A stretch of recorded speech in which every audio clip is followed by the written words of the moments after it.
In 1279, an empire stood at the absolute peak of its power.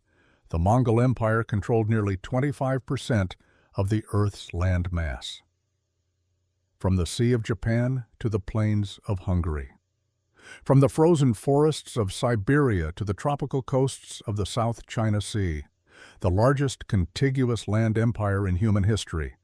Less than a century later, it had completely disintegrated. Pause for impact. Here's what makes this extraordinary. There was no decisive battle that marked the end. No Rome was burned to ashes. No Waterloo occurred.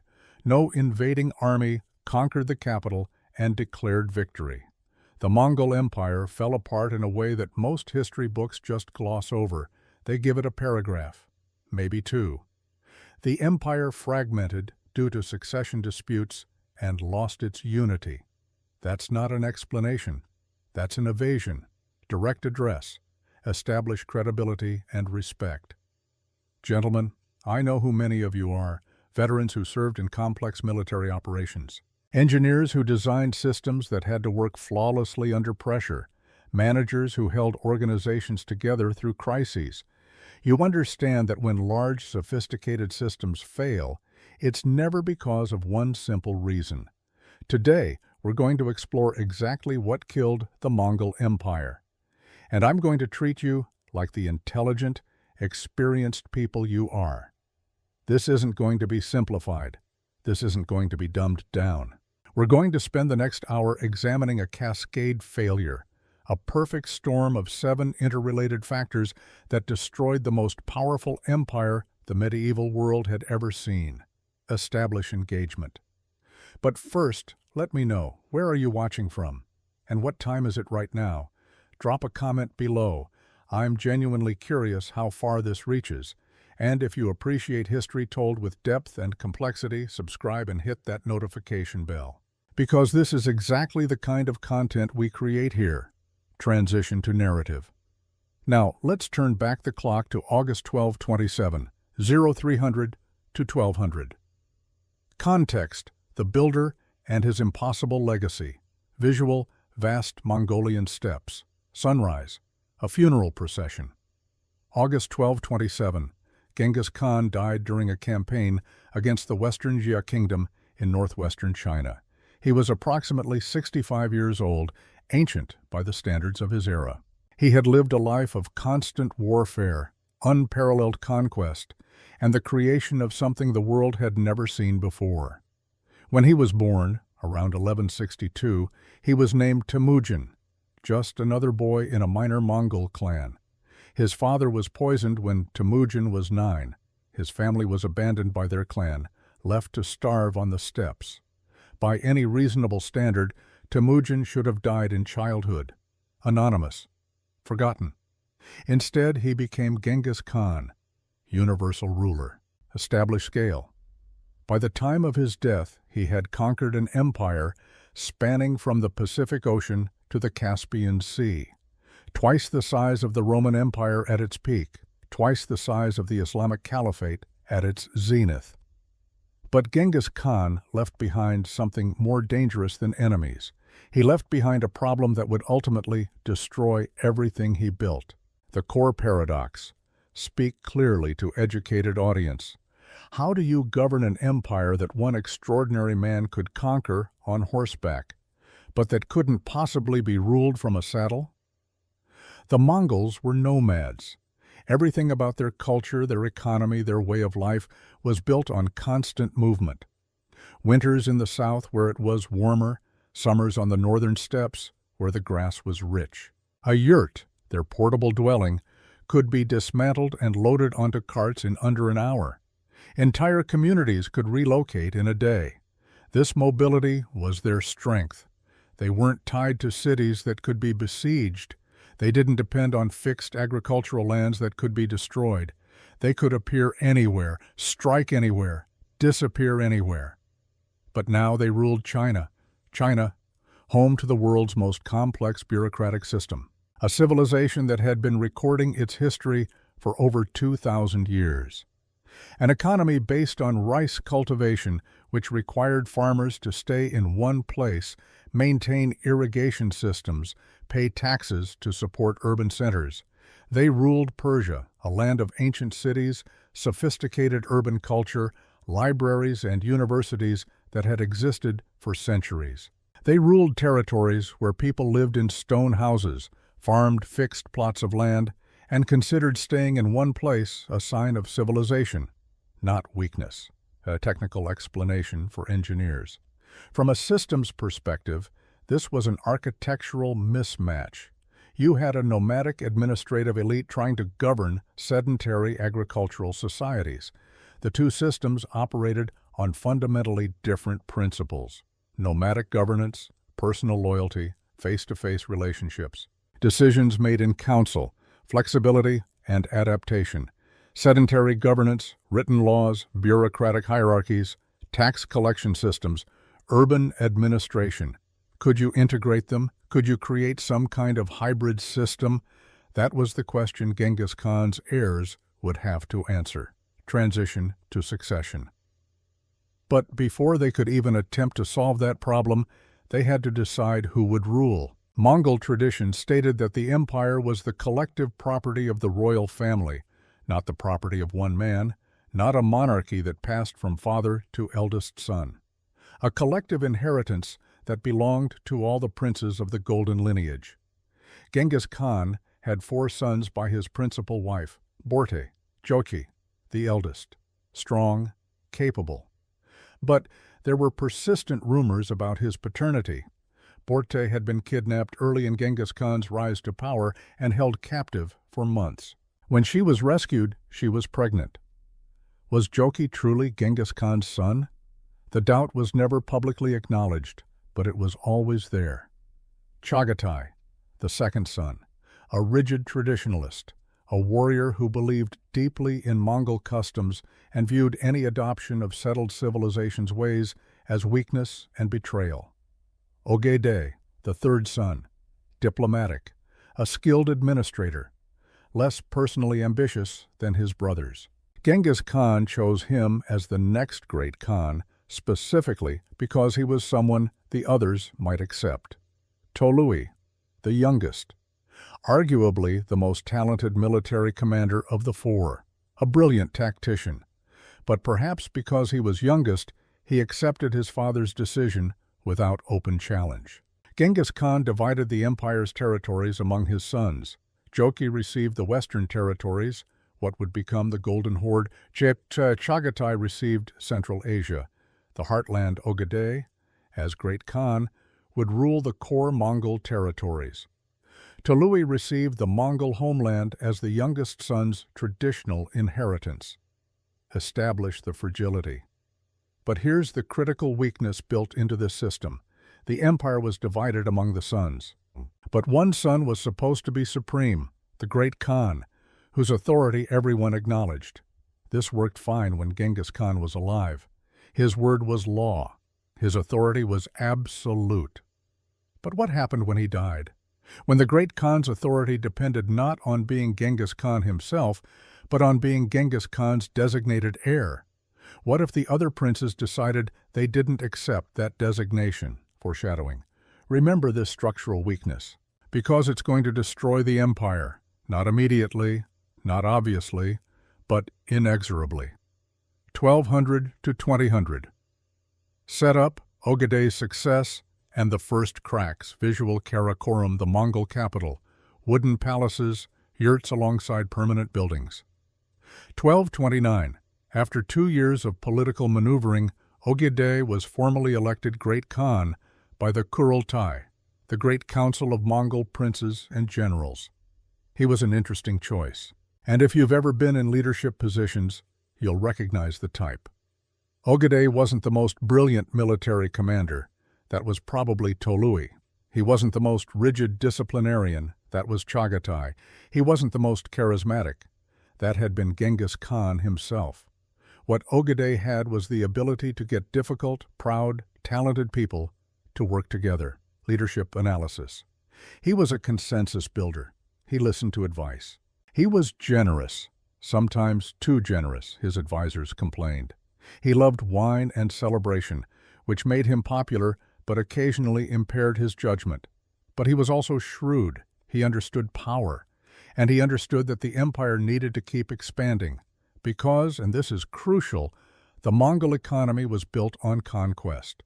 Tribute from defeated peoples, plunder from conquered cities, redirection of trade routes to flow through Mongol-controlled territories where Mongol officials could tax the merchants.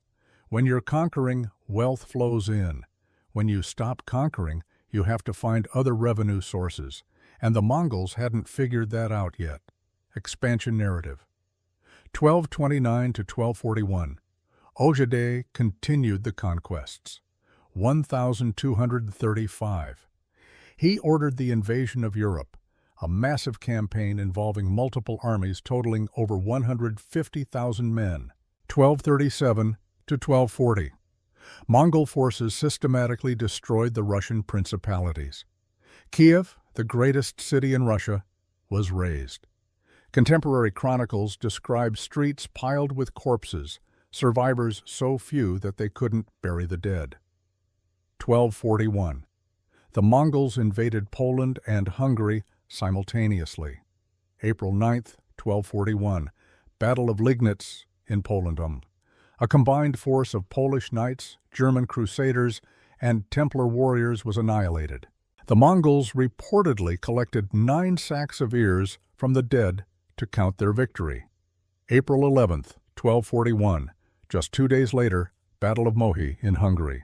The Hungarian army, the largest force yet assembled against the Mongols in Europe, was destroyed. The Mongols used sophisticated tactics, feigned retreat, encirclement, panic-inducing psychological warfare. By summer 1241, Mongol scouting parties were within striking distance of Vienna, building tension. Europe was in panic. Refugees flooded westward with stories of an unstoppable enemy who showed no mercy, who couldn't be defeated in battle, who seemed to appear and disappear like demons. The Pope called for a crusade. Kings assembled their armies. Monks prayed for deliverance. And then, twist number 1, the death that saved Europe. December 11, 1241, Ogedei Khan died suddenly at his palace in Mongolia. He was approximately 52 years old. The official cause was attributed to excessive drinking. Ogedei's fondness for wine was well known. Some modern historians suspect he may have been poisoned, though we'll never know with certainty the immediate consequence. The news took weeks to reach the Mongol armies in Europe. When it did, every Mongol prince commanding forces immediately ceased operations and began the journey back toward Mongolia. Not because the war was lost, not because they'd been defeated, but because there was about to be a succession crisis, and any prince who wasn't present when the new Great Khan was elected would have no influence over the outcome. Europe was saved, not by brave knights or strong fortifications or miraculous divine intervention, but by the Mongol Empire's succession crisis. 2 years of chaos. For 2 years, 1242 to 1244, there was no Great Khan. The empire functioned, barely. Local administrators maintained order. Trade continued. But there was no central authority directing policy, ordering campaigns, settling disputes. Various princes positioned themselves for power. Guyuk, Ogedei's eldest son, was the obvious candidate, but Sorkoktani, Tolui's widow, was maneuvering for her own sons.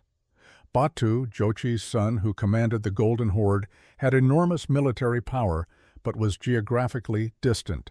Political intrigue, threats, alliances formed and broken. 1246, finally Guyuk was elected Great Khan. He was approximately 40 years old, competent, educated, but not exceptional. And here's where that structural weakness I mentioned earlier becomes visible. Guyuk ruled for exactly 2 years, 1248. He died during a journey to confront Batu over a power dispute, age approximately 42, cause of death, officially excessive drinking, possibly poisoned, possibly natural causes. He had health problems. We don't know. Pattern recognition. Speak to management experience. Gentlemen, If you've worked in organizations, you recognize this pattern. What happens when leadership transitions occur every 2 to 3 years? When each transition is contested, when institutional knowledge doesn't accumulate, the organization becomes unstable. People focus on internal politics rather than external objectives. Long-term planning becomes impossible.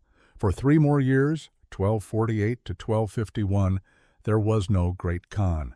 3 years of drift, and during this time, something else was happening. Something that seemed insignificant compared to the succession drama, plant foreshadowing, quiet, ominous. In the Tian Shan Mountains of Central Asia, the region where Mongol armies had campaigned during the early conquests, hunters were finding dead marmots, unusual numbers of them, animals with swollen necks dying in their burrows. Local people avoided those areas. Bad spirits, they said. They weren't entirely wrong. Transition to crisis. 1251.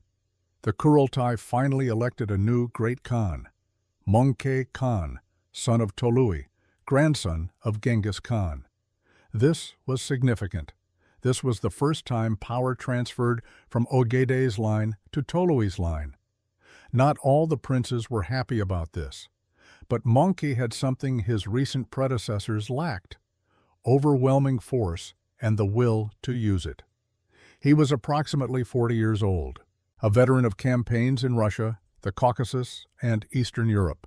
He understood military logistics, strategic planning, and ruthless political calculation. Final setup for Part 2. Mongol's first actions as Great Khan were telling. First, he purged potential rivals. Members of Ogedei's family who opposed him were executed or exiled. Second, he reorganized the empire's administration, conducting a comprehensive census and tax reform. Third, he divided military objectives between his 2 most capable brothers. To Kublai, complete the conquest of southern Song China. To Hulagu, march west, destroy the assassins, conquer Persia, take Baghdad. For 8 years, this system worked brilliantly. The empire reached its maximum extent, its peak of power and organization. But beneath the surface, all those structural contradictions, nomadic governance of sedentary peoples, succession uncertainty, economic dependence on conquest, they were all still there, still unresolved, still growing more acute. Ominous ending. And in 1259, when Mongke died suddenly during the campaign against the Song dynasty, those contradictions would explode into the open. The empire would fracture, and it would never be whole again. Transition promise. When we return, we'll see exactly how that fracture happened. We'll witness the civil war between brothers that split the Mongol world. We'll discover the hidden plague that was spreading along Mongol trade routes. And we'll watch as the empire that seemed invincible began its inexorable collapse. Mini CTA at 1800. If you're finding this analysis valuable, hit that like button. It helps the algorithm know that detailed, complex content has an audience. End Part 1, 4,100 words, 2000 to 2500. The Fragile System Exposed. Visual map showing Mongol Empire. 1248. Fade to black. Single candle in Mongol palace. By the winter of 1248, the Mongol Empire faced what military strategists would recognize as a catastrophic systems failure. But here's what makes this fascinating. And I want you engineers and managers watching this to pay close attention. The failure wasn't obvious at first glance. Guyuk Khan, Ogedei's son, sat on the throne. The empire still stretched from Korea to Hungary. Tribute still flowed in from conquered nations. On paper, everything looked functional, but Guyuk was dying. Twist number 2, the second succession crisis. In April 1248, Guyuk Khan died at approximately 42 years of age. He had ruled for exactly 2 years. The official cause? Excessive drinking. Modern historians suspect poisoning, though we'll never know with certainty. Direct address. Pattern interrupt at 2200. Now, let me ask you something.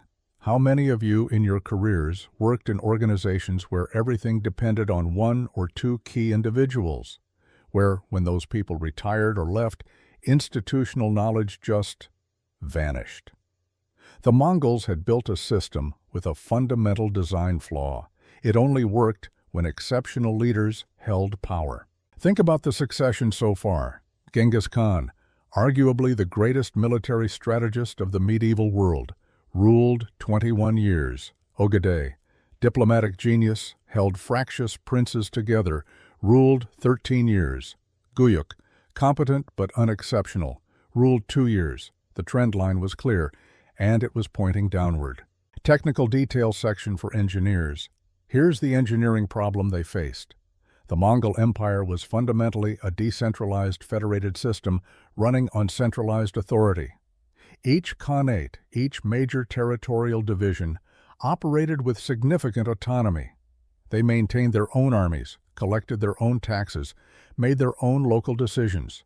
But, and this is critical, they all theoretically answered to one man, the Great Khan. This works brilliantly when the Great Khan has unquestionable legitimacy. It fails catastrophically when that legitimacy becomes disputed. For 3 years after Guyuk's death, there was no Great Khan. None.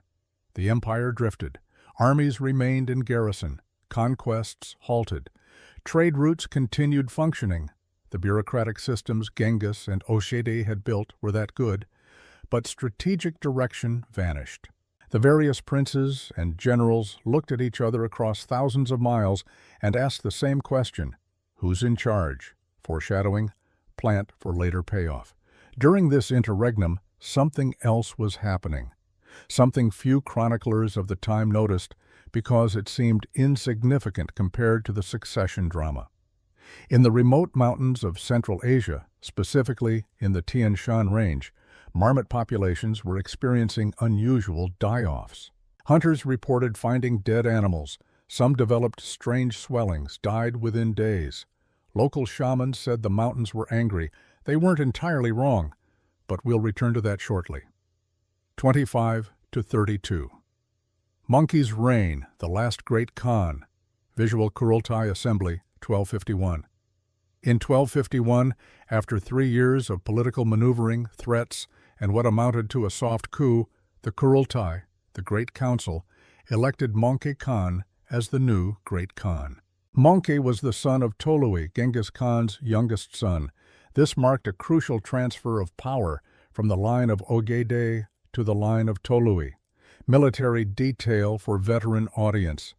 If you served in the military, you understand the importance of chain of command and legitimacy. When you change that chain, you need overwhelming force or overwhelming consent, preferably both. Möngke had both.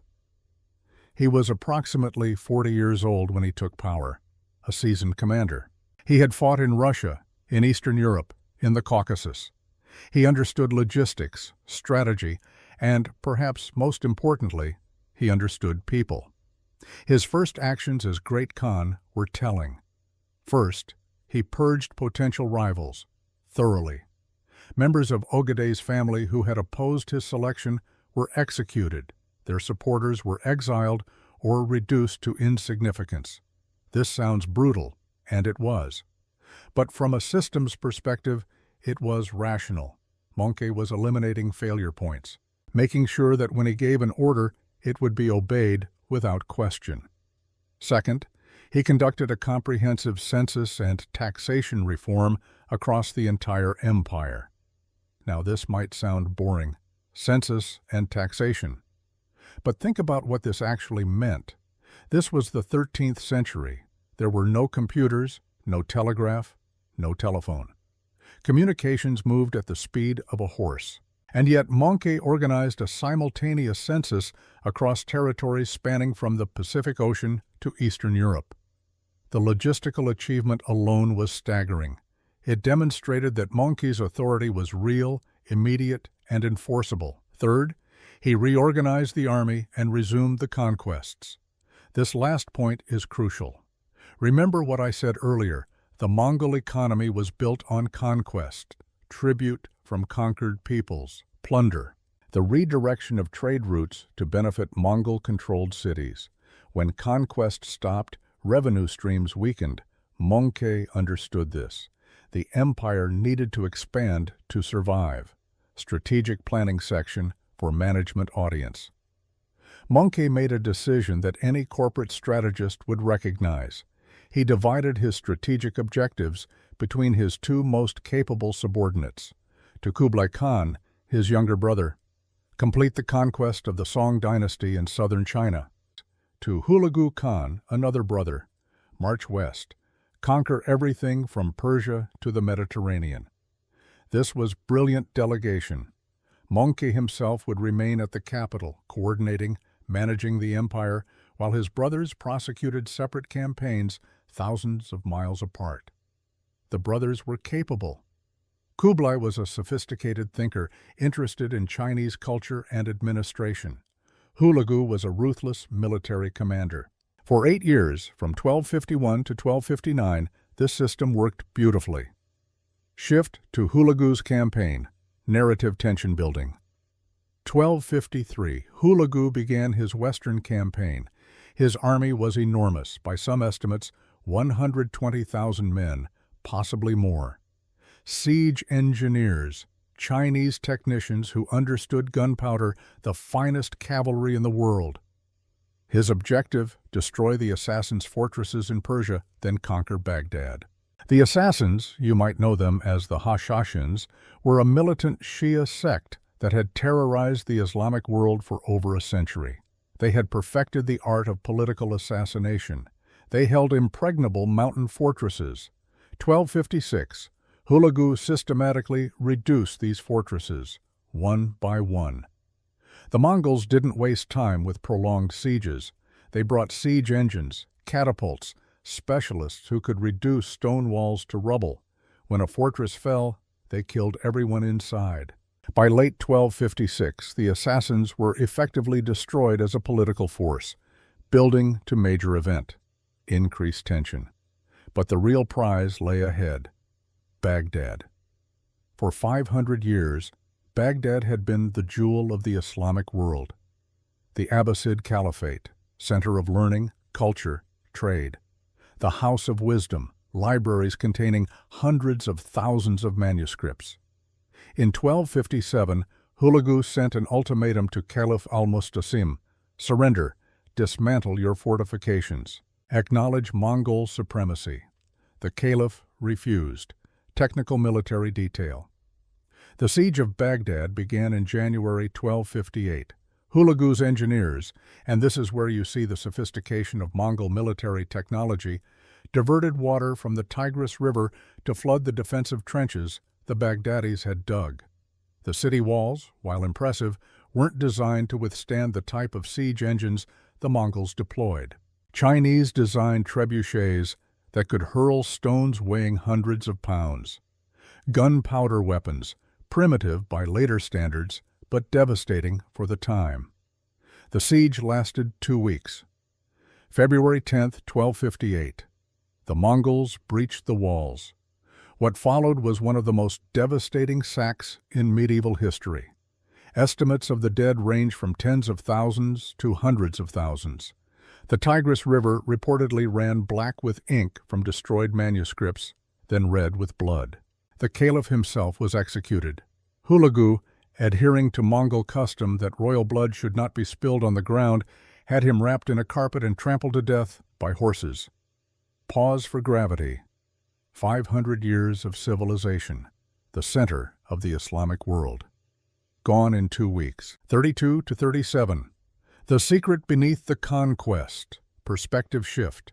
From medieval to modern, from war correspondent to scientist, major pattern interrupt. Twist number 3. The hidden plague origin. Now, I want you to think like scientists for a moment. Forget the drama of siege warfare. Think about epidemiology, disease vectors, ecological disruption, because while Hulagu's army was destroying Baghdad, they were doing something else, something they had no idea they were doing. They were spreading a plague. Modern genetic research explanation. In 2016, a team of geneticists published groundbreaking research in the journal Nature. They had sequenced the genome of Yersinia pestis, the bacterium that causes bubonic plague, from victims who died during the Black Death in the 14th century. What they discovered rewrote our understanding of the plague's origin. The bacterium didn't just suddenly appear in the 1340s, as traditional histories claimed. Its genetic lineage could be traced back much earlier, to Central Asia, specifically to the Tian Shan mountain range on the border between modern Kazakhstan and Kyrgyzstan, and the genetic evidence suggested a Big Bang event, a sudden dispersal, sometime in the early to mid-13th century, right when the Mongols were conducting their conquests through exactly those regions. Technical epidemiology for educated audience. Yersinia pestis naturally exists in marmot populations in Central Asia. In stable ecosystems, it remains in what epidemiologists call an enzootic state, present, but not widely spreading. Marmots are burrowing rodents, relatives of groundhogs. They live in colonies. The bacterium can exist in their fleas, occasionally infecting individual animals, but usually not causing population-wide die-offs. The key word there is stable. Now, imagine what happens when you march an army of 120,000 men through these regions, along with hundreds of thousands of horses, camels, supply trains, camp followers. You're creating massive ecological disruption. You're disturbing burrows. You're bringing in new host species, horses, humans, rats that follow human encampments. You're providing new pathways for the bacterium to jump species. Connect to earlier foreshadowing. Remember those marmot die-offs I mentioned during the succession crisis after Guyuk's death? That was likely an early outbreak. But the major dispersal event, the Big Bang, probably occurred during the Mongol campaigns through Central Asia between 1218 and 1235 and 1218. Genghis Khan conquers the Karakitai Khanate right through the Tian Shan region, 1232 to 1233, the siege of Kaifeng in northern China. Contemporary records describe a horrific epidemic that killed over 1 million people in the city. Historians traditionally attributed this to famine, but the symptoms described, sudden onset, high fever, swellings in the groin and armpits, sound remarkably like bubonic plague. 1258, Hulagu's campaign to Baghdad. The army marched through Persia, through regions where the plague had, by this point, likely established new reservoir populations in local rodent species. The crucial insight: speak directly to audience. Here's what makes this particularly tragic from a historical perspective. The Mongols built the greatest transcontinental trade and transportation network the medieval world had ever seen, the famous Pax Mongolica, the Mongol Peace. For the first time in history, a merchant could travel from Venice to Beijing under the protection of a single imperial authority. Marco Polo's journey was only possible because of this system. But that same system, those trade routes, those supply lines, those garrison posts every few dozen miles, became a highway for the plague. The bacterium could now jump from Central Asia to China, from China to Persia, from Persia to the Black Sea, from the Black Sea to Europe. It didn't happen all at once. The plague spread slowly, establishing new populations of infected rodents in city after city, like a slow-motion biological invasion. For now, in the late 1250s, it remained largely invisible. Local outbreaks, nothing that seemed connected to a larger pattern, but it was there, spreading, growing. Return to historical narrative, smooth transition. Hulagu had no idea of any of this. In 1259, he was preparing to march further west, possibly to conquer Syria and Egypt, when he received devastating news. 37 to 43, the civil war for the empire's soul, tense, scene setting, emotional shift from analytical to dramatic. Twist number 4, the succession crisis that split the world. August 11, 1259, Mongol Khan died during a military campaign in southern China. He was approximately 48 years old. The exact cause of death remains disputed. Some sources say dysentery. Others say he died from wounds sustained during the siege of a Song dynasty fortress. Still others whisper assassination. What we know with certainty, the death was sudden and unexpected, and Mongol left no clear designated successor. Direct address, major pattern, interrupt at 39 minutes. Gentlemen, if you've served in command positions, if you've managed organizations, you know what happens when a leader dies unexpectedly without a clear succession plan. Chaos. When Kublai Khan received the news, he was in northern China. His campaign against the Song dynasty was going well. He had the momentum. His advisors told him, continue the campaign, finish the conquest, then secure your claim to the throne from a position of strength. Kublai made a different choice. He immediately suspended military operations and rushed back toward the Mongol heartland. Because he understood something crucial. The throne would go to whoever could reach the capital first and secure the support of enough princes to legitimize their claim. This wasn't about military strength alone. This was about politics, relationships, legitimacy. But Kublai had a problem. His younger brother, Arik Bokeh, was already in Karakoram, the traditional Mongol capital, and had the support of the most conservative Mongol princes. Character development. Make the conflict personal. This wasn't just a power struggle. These were brothers who had fought together, who had grown up in the same yurt, who had been given their commands by their older brother Mongol. But they represented fundamentally different visions of what the Mongol Empire should be.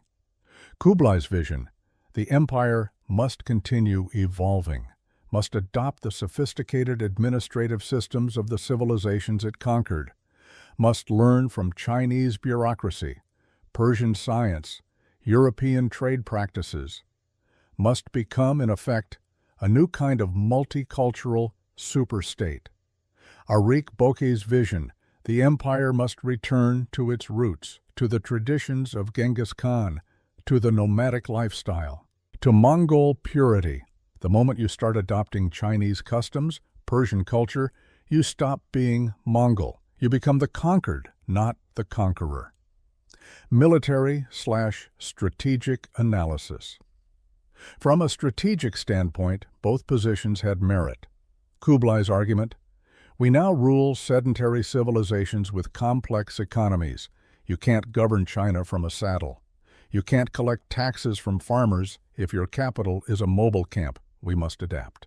Arik Bokeh's argument, our strength came from our mobility, our independence from cities and farms. The moment we tie ourselves to stone palaces and rice fields, we become vulnerable. We lose what made us unbeatable. This is what I meant earlier when I called this a conflict over the soul of the empire. 1260. Both brothers declared themselves Great Khan. Both held kurultes, assemblies of princes, that proclaimed their legitimacy.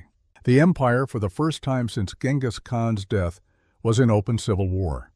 Detailed campaign analysis for military veterans. The civil war lasted 4 years. Let me give you some tactical details because this wasn't just political maneuvering. This was sophisticated military campaigning across enormous distances. Kublai's advantages. Control of northern China, the wealthiest, most productive region of the empire. Access to Chinese engineers, siege equipment, gunpowder weapons, larger population base for recruitment, better supply lines. Arik Bokeh's advantages. Control of the traditional heartland gave him legitimacy in the eyes of conservative Mongols. Support from the most traditionalist princes, shorter internal supply lines. Knowledge of the terrain at 1261, Arik Bokeh launched an offensive aimed at cutting Kublai's supply lines and forcing him to withdraw from Chinese territories. The strategy was sound. If Arik Bokeh could interdict the trade routes and grain shipments that Kublai depended on, he could starve Kublai's army without engaging in a direct battle. But Kublai had learned from Chinese strategic thinking. He didn't just rely on a single supply route, he had multiple redundant systems. granaries positioned throughout his territory, contracts with local Chinese merchants. 1262. The tide turned. Kublai's forces, better supplied and better equipped, began pushing Arik-Boke back toward the traditional heartland. 1264. Arik-Boke, facing desertion, dwindling supplies, and the defection of key allies, surrendered to Kublai. Kublai showed mercy. He didn't execute his brother. Arik-Boke lived the rest of his life in comfortable exile. He died in 1266, possibly from illness, possibly from poison. We'll never know. The cost of victory, somber tone. But the victory was Pyrrhic in the truest sense. The empire was shattered. Map visual showing empire splitting. Use multiple perspectives. Twist number 5, the four Khanate. While Kublai and Arik-Boke were fighting their civil war, something irreversible was happening across the rest of the empire. The other major Khanates were making a choice that would define the next century of Eurasian history. They chose independence. The Golden Horde, modern Russia and Eastern Europe. Berke Khan, grandson of Joki, had been watching the civil war with calculating eyes. In 1260, he made a decision that shocked the Mongol world. He converted to Islam. This wasn't just a personal religious choice, this was a political statement. We are no longer part of your Tengri-worshipping Mongol confederation. We are our own entity. 1262. Berke Khan went even further. He launched a war against Hulagu's Ilkhanate in Persia. Think about that. Mongols fighting Mongols, not in a succession dispute, but in a territorial war between two established Khanates. The unity of the empire was completely shattered. The Ilkhanate, Persia, and the Middle East. Hulagu had retreated from his westward campaign after hearing of Möngke's death. He remained nominally loyal to Kublai. They had fought together. They had a relationship. But nominal loyalty across thousands of miles of territory, with no practical way to coordinate, with potentially hostile Khanates in between? That's not unity. That's fiction. The Ilkhanate became, in practical terms, an independent Persian-Mongol state. The Chagatai Khanate, Central Asia, the descendants of Chagatai, Genghis Khan's second son, controlled the heartland of Central Asia. They maintained the fiction of being part of the greater empire, but they collected their own taxes, conducted their own diplomacy, fought their own wars. The UN, China, and Mongolia. Kublai controlled the wealthiest, most populous portion of the empire, but it was geographically isolated from the others, separated by mountains, deserts, potentially hostile Khanates. Systems analysis. Speak to engineers and managers. From an organizational perspective, what happened here is textbook decentralization failure. The Mongol Empire had always been somewhat federated, but there had always a great Khan whose authority was unquestioned, who could summon armies from any Khanate, who could order a prince to campaign in a distant region, and that prince would obey. By 1264, that central authority no longer existed in any meaningful sense. Kublai was the great Khan, on paper. But the Golden Horde didn't obey him. The Chagatai Khanate paid him lip service. Even the Ilkhanate, the most loyal, operated independently. The empire had become four separate empires that happened to share a common origin story. Foreshadowing the next section, and now each of these empires would face its own challenges, its own succession crises, its own internal contradictions. Because the core problems that had destroyed Mongol unity, problems of succession, of cultural identity, of economic sustainability, of minority rule over majority populations, those problems hadn't gone away. They had just been distributed across four separate entities instead of one. And there was one more problem, one that none of them knew about yet. That plague I mentioned, the one spreading slowly, silently, establishing new reservoir populations across the trade routes of Eurasia, it was still there, still spreading, and in less than a century it would explode. End Part 2 with dramatic tension and transition promise. When we return, we'll see how Kublai Khan attempted the impossible, ruling the largest sedentary empire in history while maintaining Mongol identity. We'll see his spectacular failures in Japan, twice that would drain the empire's wealth. We'll watch as each Khanate drifted further from its Mongol roots, adopting the religions and cultures of the people they conquered.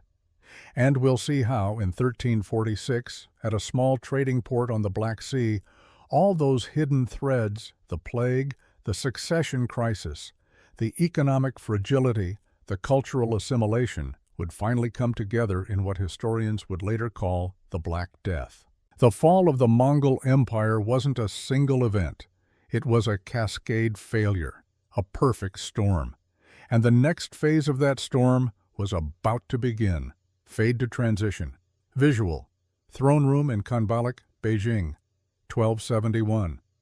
Kublai Khan sitting on a Chinese-style throne, wearing silk robes. Mongol generals in the back, looking uncomfortable. 1271 Punitamo. 7 years after defeating his brother Arik Bokeh, Kublai Khan made a decision that would scandalize traditional Mongols but was, from an administrative standpoint, inevitable. He declared the establishment of the Yuan dynasty, not a Khanate, not a Mongol ruling council, a Chinese dynasty, with himself as Emperor of China. Direct address. Speak to management experience. Now, if you've ever managed a merger between two companies with completely different cultures, you'll understand the challenge Kublai was facing. He needed to govern China, home to over 100 million people, the world's most sophisticated bureaucracy, an economy based on agriculture, trade, and manufacturing, an empire that had been functioning for over 2,000 years. But he couldn't afford to alienate the Mongol military elite. They were his power base, the warriors who had conquered this territory. They expected rewards, status, and most importantly, they expected him to remain Mongol. Kublai's solution was to try to be both things simultaneously. He moved the capital from Karakorum, the traditional Mongol capital on the steppes, to Khanbaliq, which we know today as Beijing. But he maintained a second capital, Chengdu. You might know it by its English name, Xanadu, the Summer Palace, located closer to the steppes, where Mongol princes could hunt, practice horseback archery, maintain their traditional lifestyle. He implemented a class system, first class Mongols, regardless of ability or contribution. Second class, Semu, various peoples, primarily Central Asians, Persians, Turks, the cosmopolitan elite. Third class, Hanren, Northern Chinese, conquered earlier, somewhat trusted. Fourth class, Nanren, Southern Chinese, recently conquered, least trusted. This wasn't unusual for conquest states. But here's the problem from a systems engineering perspective. Mongols comprised less than 2% of the Yuan Empire's population, maybe less than 1%. You're trying to run an empire of 100 million people with an administrative elite of maybe 1 million, most of whom don't speak the local languages, don't understand the local customs, and fundamentally distrust the people they're governing. That's not a sustainable architecture. Shift to narrative drama. Build tension. But Kublai was determined to make it work, and for the first decade, it seemed like he might succeed. 1271 to 1279, he completed the conquest of the Southern Song dynasty, the final holdout of Chinese resistance. It took 8 years of brutal campaigning, but by 1279, all of China was under Mongol control for the first time in history. The Yuan dynasty was now the largest sedentary empire the world had ever seen, and Kublai looked outward, at the unconquered territories, at the places where Mongol horses had never ridden. He looked at Japan. Military Analysis Section for Veteran Audience. Twist number 6. The Kamikaze Disasters. 1274, the first invasion. Kublai assembled a fleet. 900 ships, 40,000 troops, Mongols, Northern Chinese, Koreans who had been pressed into service. The plan was straightforward: cross the Tsushima Strait, land on Kyushu, the southern Japanese island, establish a beachhead, then systematically conquer the Japanese archipelago. Mongol military doctrine was well established by this point. Overwhelming force, sophisticated siege equipment, psychological warfare, terror when necessary. It had worked everywhere from Hungary to Burma, against every opponent they had faced. Japan would be different. Technical military detail. Here's the fundamental problem, and any naval veteran will recognize this immediately. The Mongols were cavalry warriors. Their entire military system was built around horses, mobility, the ability to cover vast distances, encirclement, the feigned retreat, drawing the enemy into pursuit, then turning and destroying them. None of that works on ships. The Mongol soldiers had been training for maybe a few months on how to fight from ships. The Korean sailors who were operating the vessels had been conscripted. They weren't professional naval warriors. And November in the Tsushima Strait is typhoon season, building dramatic tension. The fleet made it to Kyushu. Initial landings were successful. The Mongols actually defeated the samurai forces that opposed them on the beaches. The samurai, fighting in small individual units, weren't prepared for the Mongol mass formation tactics and use of gunpowder weapons. But they couldn't establish a secure beachhead. The Japanese regrouped, and that night, November 19, 1274, a massive storm hit. The Mongol fleet was anchored in open water. They hadn't secured a protected harbor. Ships collided. Cables snapped. Vessels were driven onto rocks. Contemporary Japanese sources called it kamikaze, divine wind. By morning, hundreds of ships were destroyed or damaged. Thousands of men had drowned. The surviving commanders made the decision to retreat. The invasion was a failure. Pause for reflection. Pattern interrupt at 48 minutes. Now, at this point, a rational cost-benefit analysis would say, Japan is an island nation. We're land-based warriors. The naval logistics are prohibitive. The return on investment isn't there. Let's focus on consolidating what we have. Kublai Khan did not make that choice. 1281, the second invasion. This time, Kublai was determined to succeed. He assembled an even larger force, 2 fleets, Eastern Fleet, 900 ships, 40,000 troops from Korea and northern China. Southern Fleet, 3,500 ships, 100,000 troops from southern China, total 4,400 ships, 140,000 men, the largest amphibious assault in history up to that point. The cost of building and supplying this fleet was astronomical. Contemporary sources suggest it consumed the equivalent of several years of tax revenue from multiple provinces. Technical analysis for engineers.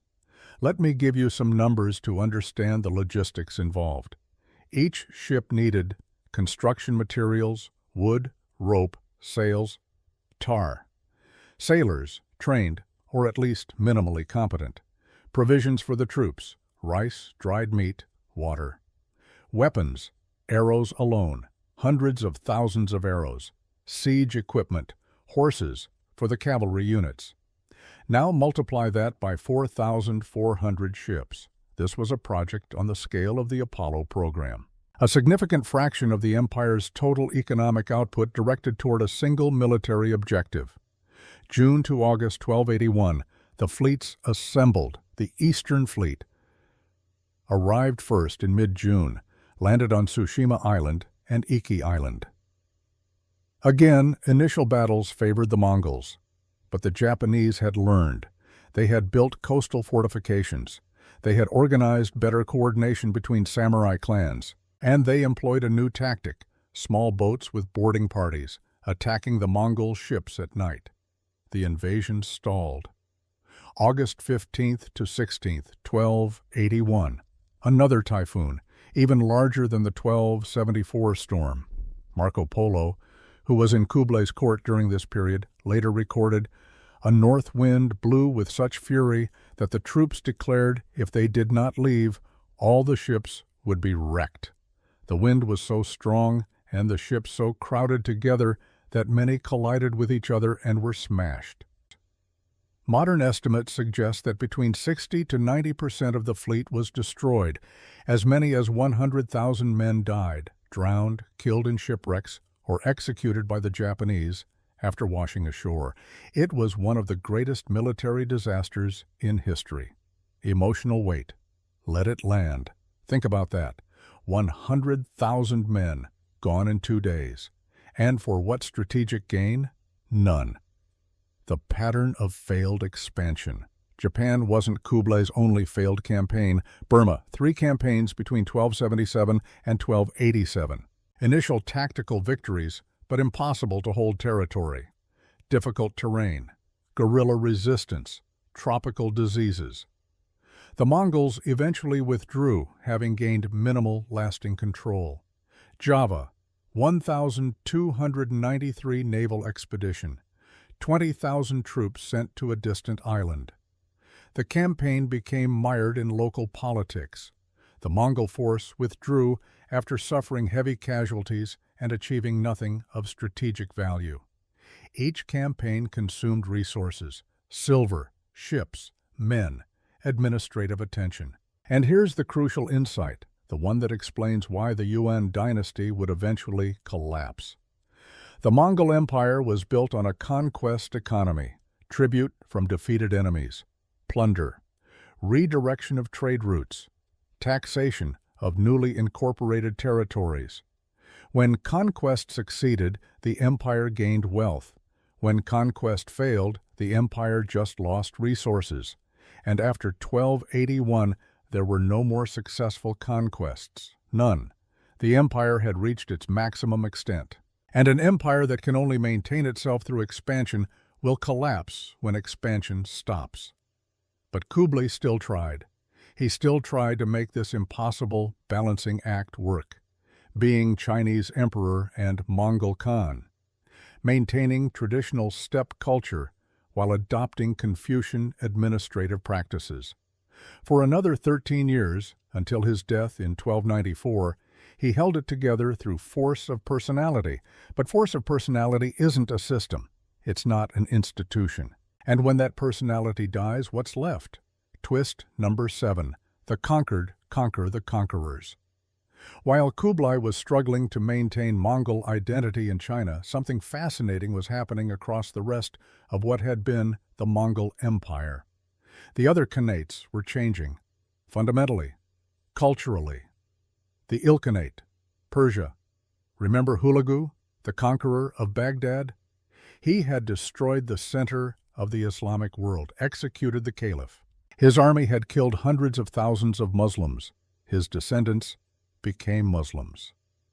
1295, Ghazan Khan, Hulagu's great-great-grandson, officially converted to Islam and declared it the state religion of the Ilkhanate. Think about what this means from a cultural perspective. The Mongols conquered Persia. But Persian culture, Islamic culture, conquered the Mongol elite. Within 3 generations, they were speaking Persian, building mosques, following Islamic law, patronizing Persian poets. They were Mongol in name only.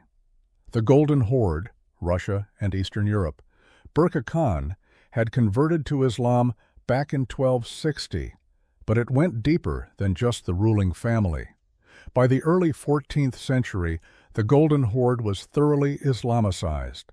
The Khans built mosques in Sarai, their capital on the Volga River. They married into Turkic Muslim families.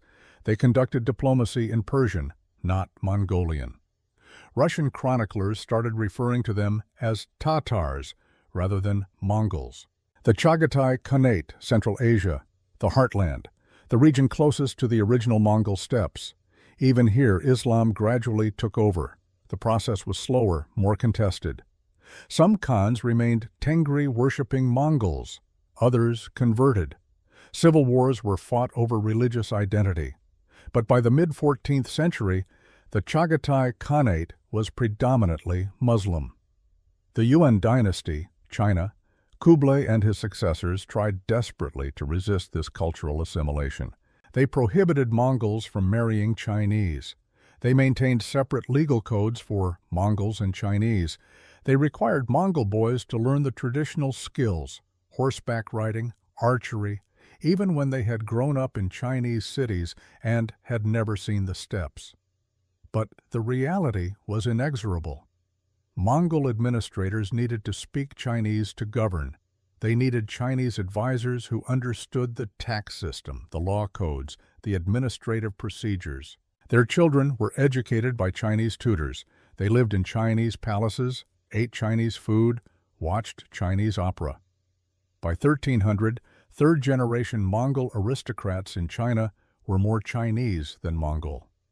If you've worked in international business, especially in mergers and acquisitions, you've seen this pattern. The acquiring company thinks it's in control. It has the capital, the power, the leverage. But the target company has something more powerful: institutional knowledge, cultural depth, a functioning system. And gradually, inevitably, the acquiring company starts adopting the target's practices. Because those practices work. Because you can't operate in that market without understanding that culture. The Mongols could conquer Persia militarily, but to actually govern Persia, they needed to become, in significant ways, Persian. But here's what this meant for Mongol unity. By 1300, the four khanates no longer shared a common culture. The Ilkhanate was Persian Islamic. The Golden Horde was Turkic Islamic. The Chagatai Khanate was Central Asian Islamic. The Yuan dynasty was Chinese Buddhist Tengri. They didn't speak the same languages anymore. They didn't follow the same laws. They didn't worship the same gods. They weren't brothers. They were foreigners to each other. Remember Arik Boke, Kublai's brother? The one who said, "If we adopt Chinese customs, we stop being Mongol. We become the conquered." He was right. The irony is that Kublai won the civil war, but Arik Boke won the argument.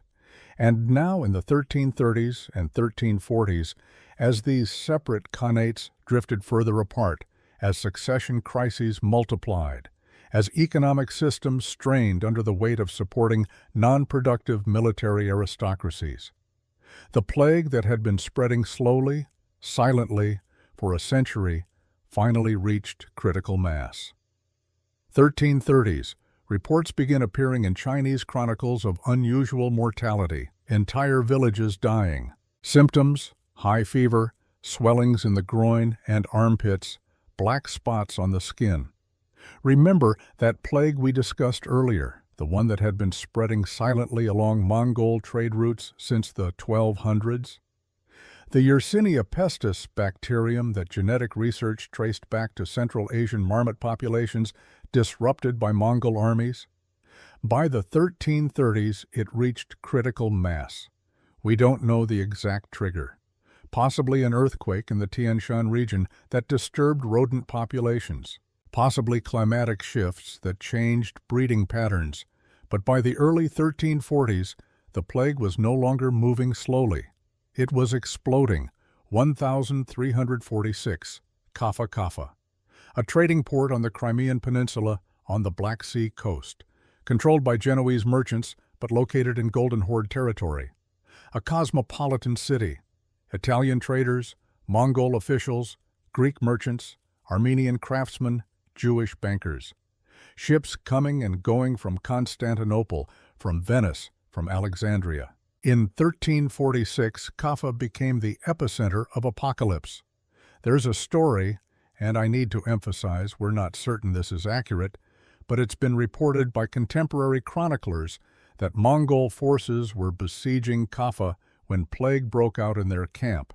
The Mongol commander, seeing his army dying, ordered his siege engineers to load the corpses of plague victims into catapults and hurl them over the city walls.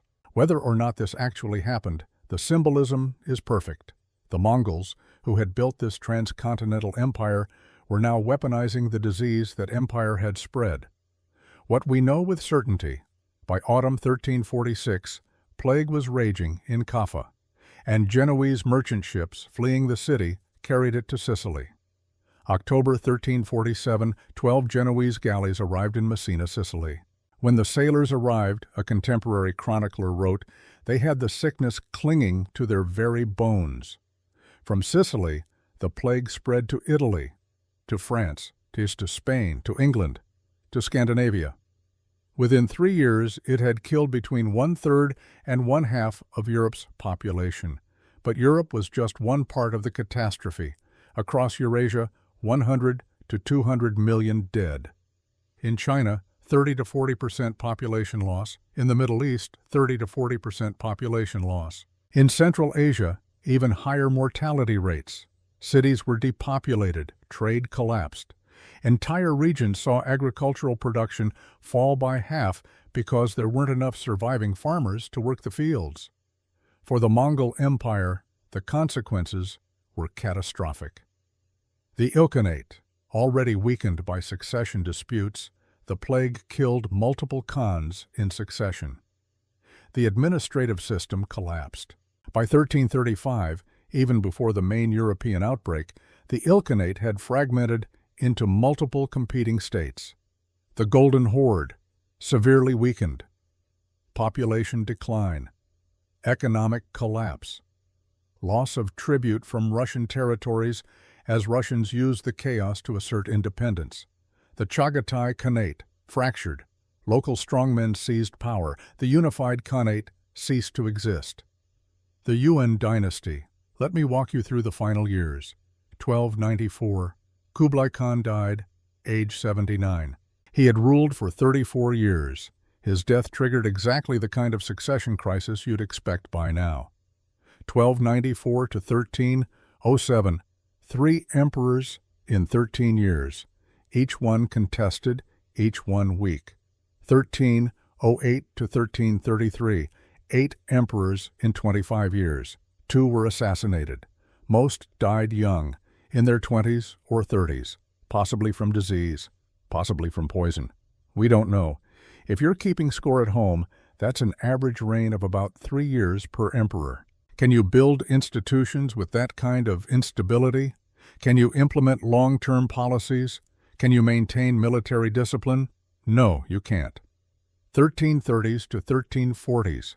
The plague arrived in China, combined with heavy taxation to pay for failed military campaigns, rampant corruption in the bureaucracy, natural disasters, Yellow River flooding, famine from poor agricultural policies. 1351, the Red Turbans Rebellion began, a movement combining Buddhist millenarian religion with anti-Mongol nationalism. The Mongols are foreign demons. Heaven has turned against them. Rise up.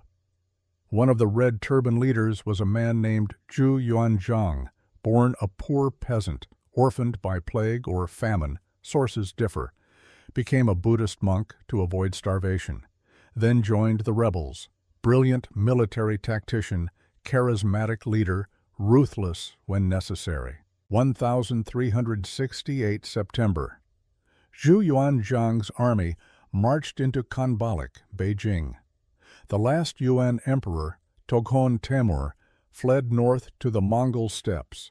He didn't even have time to take the imperial treasury. The Yuan dynasty collapsed. Zhu Yuanzhang declared himself the Hongwu Emperor, founder of the Ming dynasty. The Mongols retreated to their homeland.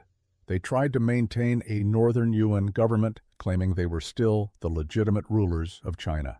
They never recaptured a single Chinese city. The largest contiguous land empire in human history was gone. Gentlemen, if you've stayed with me for this entire journey, you understand by now that history is never simple.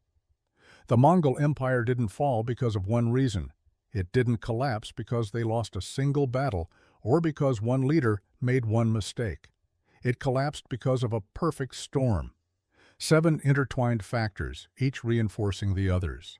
Let me walk you through them, because these aren't just historical curiosities. These are lessons about how complex systems fail. Cause 1. Structural contradiction. A nomadic society built on mobility, on seasonal migration, on independence from cities, tried to rule sedentary civilizations with complex agricultural economies, bureaucratic systems, and urban centers. This was a paradox with no solution. To rule China effectively, you had to adopt Chinese administrative practices. But when you did that, you stopped being nomadic Mongol. You became something else. Kublai tried to have it both ways. Summer capital for hunting, winter capital for governing. It didn't work. Modern parallel. Organizations that try to maintain startup culture while operating as Fortune 500 corporations. At some point, you have to choose. Cause 2. Excessive size. The empire stretched from the Pacific to Eastern Europe. In the 13th century, that meant messages took months to travel from one end to the other. The Great Khan couldn't respond to crises in real time. Local commanders had to make decisions without coordination. Unity required extraordinary logistics. When you divide an empire that large among multiple heirs, you create competing power centers. But you can't rule it effectively from a single center either. Modern parallel, global corporations with operations in dozens of countries. Without modern communication technology, coordination becomes impossible. Cause 3. Minority rules. Majority Mongols were less than 2% of the Yuan Empire's population. As long as they maintained overwhelming military superiority, this worked. But the moment that military edge weakened, through plague, through failed campaigns, through internal conflict, the system became unstable. You cannot permanently rule a population of 100 million with an elite of 1 million. Modern parallel. Any organization where decision-making power is concentrated in a tiny elite disconnected from the broader workforce. Cause 4. Economy dependent on conquest. The Mongol economy was built on plunder, tribute from defeated enemies, redirection of trade routes to Mongol-controlled cities. This works brilliantly when you're expanding. It's catastrophic when expansion stops. After 1281, after the Second Japanese disaster, there were no more successful conquests. Revenue streams dried up, but the military aristocracy still expected to be supported in style. The empire was burning through capital with no way to generate new wealth. Modern parallel. Companies that survive on acquisition and growth but have no sustainable core business model. Cause 5. Chronic succession crisis. Every generation, every single generation experienced a succession crisis. 1227, Genghis dies. 1241, Ogedei dies. 1248, Guyuk dies. 1259, Monkey dies. Each time, civil war, power vacuum, or prolonged uncertainty. The Mongols never solved this. They never established a clear, accepted system for determining who would rule next. Systems that depend on extraordinary individuals are fragile systems. When you have a Genghis, an Ogedei, a Monk, a Kublai, exceptional leaders, the system works. When you have ordinary people in those positions, it collapses. Sustainable organizations need strong institutions, not just talented individuals. Modern parallel. Any organization where the founder's departure triggers chaos because everything depends on that one person. Cause 6. Reverse cultural assimilation. The Mongols conquered Persia, but Persian culture conquered the Mongol elite. The Mongols conquered Russia, but Russian and Turkic culture absorbed them. The Mongols conquered China, but Chinese culture gradually transformed them. This diversification had a benefit. It allowed each khanate to rule more effectively locally. Persian Mongols could govern Persians better than steppe nomads could, but it destroyed imperial unity. By 1300, the four khanates shared almost no common culture. They were separate civilizations that happened to have a common origin story. Modern parallel. When diversification goes so far that divisions of a company have completely different cultures, values, and practices, the organization effectively ceases to exist as a unified entity. Cause 7. The plague. This is the factor most histories overlook. The Mongols didn't just spread the plague accidentally, they created the conditions for it. Ecological disruption in Central Asia during early conquests, a transcontinental trade network that could carry disease, warfare that brought armies through infected regions, population movements that spread the bacterium to new areas. Then, when the plague exploded in the 1330s to 1340s, it killed millions, including Mongol leaders, administrators, soldiers. It disrupted trade, destroyed local economies, created chaos. The Ilkhanate collapsed in 1335, possibly because plague had killed multiple khans and decimated the administrative elite.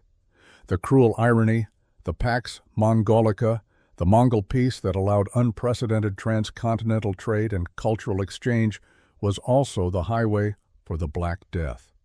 Modern parallel, globalization, creates enormous benefits. But it also means that diseases, financial crises, and other shocks can spread globally in days or weeks. No single one of these factors killed the Mongol Empire. If it had just been succession crises, they might have survived. If it had just been cultural assimilation, they might have adapted. If it had just been economic problems, they might have reformed. But it was all seven, simultaneously, reinforcing each other. That's what a perfect storm looks like. Final montage, visual storytelling. 1162, Temujin born on the Mongolian steppes. 1206, Genghis Khan proclaimed. Mongol tribes unified. 1227, Genghis dies. Empire at 12 million square kilometers. 1279, Mongol Empire at its peak. 24 million square kilometers, 25% of Earth's land area. 1368, the last Yuan emperor flees Beijing. The empire is gone. 206 years from birth to death. 3 generations of extraordinary leaders, then collapse. What can we learn? Success doesn't guarantee survival. The Mongols were the greatest warriors of their age. But the skills that help you conquer aren't the skills that help you govern. Structural contradictions can't be solved by willpower alone. Kublai was brilliant, but he couldn't resolve the fundamental contradiction between nomadic and sedentary life. No empire lasts forever. Rome fell, the Mongols fell, the British Empire fell. All empires end. The question is when and how. Complexity matters. History isn't simple. The Mongol collapse wasn't because they got soft or lost their warrior spirit. Those are childish explanations. It was because of a complex web of structural problems, economic dependencies, succession failures, cultural transformations, and catastrophic disease. That's the truth most people don't want to hear, because it's complicated, because it doesn't fit into a simple narrative. But you gentlemen understand complexity. You've managed organizations. You've served in complex military operations. You've engineered systems. You know that system failures are never simple. They're always cascades. Multiple points of failure, contributing factors that interact in unexpected ways. That's what the Mongol Empire teaches us. And perhaps most importantly, humility before history. We look at their mistakes, their failures, and we think, we wouldn't make those errors. But they were making decisions with the information they had in their circumstances, facing their constraints, just as we are now. What unforeseen consequences are we creating with our decisions today?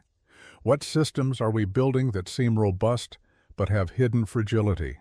What empires, corporate, political, cultural, that seem permanent, will be gone in 100 years? These are questions worth contemplating. The Mongol Empire is gone, but their story remains. Not as a tale of heroes and villains, not as a simple morality play, but as a complex, fascinating, tragic example of how great powers rise and fall, how success contains the seeds of failure, how the choices we make ripple forward in ways we can never fully predict. That's history, and that's why it matters. If this video gave you a new perspective on the Mongol Empire, on how complex systems fail, on how history actually works, let me know in the comments. What other lessons do you see? And if you know someone else who appreciates history told with this kind of depth and complexity, a colleague, a friend, a fellow veteran, share this with them. Because this kind of content that respects your intelligence and doesn't oversimplify, deserves to spread. Thank you for your time. And thank you for your patience with a 60-minute deep dive into one of history's most fascinating collapses.